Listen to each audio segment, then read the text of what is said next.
Hey hello everyone, welcome back to another mini blog. তো তোমরা সবাই কেমন আছো? আশা করি তোমরা সবাই ভীষণ ভালো আছো। আর সকলের পুজো কেমন কাটলো? আশা করি সবার পুজো খুব ভালো কেটেছে। আমি কালী পুজোর আগের দিন চলে গেছিলাম আমার বাড়ি, কারণ আমার বাড়ির সামনেই পুজো হয়। প্যান্ডেল লাইটে চারিদিকে যেমন ঝলমল করছিল। আমার দিদি রুহি সকলে চলে এসেছিলো। আর রুহি ছিল আগের দিন যেহেতু বার্থডে, তাই শুভম নেক্সট দিন ওর জন্য আরও একটা কেক নিয়ে এসেছিলো। আর দিদি নিয়েছিল সবার জন্য ইডলি। আর সন্ধ্যেটা তো ভীষণ মজা করে কাটলো সেদিন। দিদি, অনন্ত, বাবা সবাই গান করছিল একটু আধটু।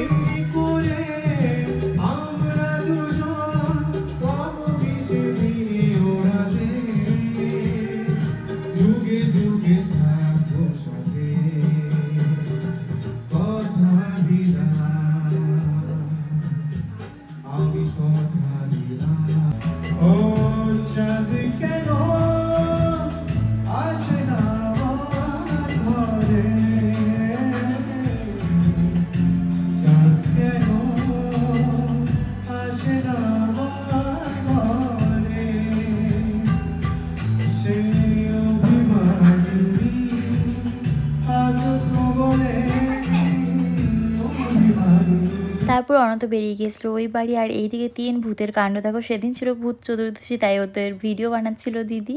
আর রাতে ডিনার কমপ্লিট করলাম। আর আমি ফার্স্ট টাইম ইডলি দিয়ে চিকেন খেলাম, বেশ ভালো লাগলো। তোমরা পারলে ট্রাই করো একবার। দেখা হচ্ছে নেক্সট মিনি ব্লগে। এখনকার মতো টাটা।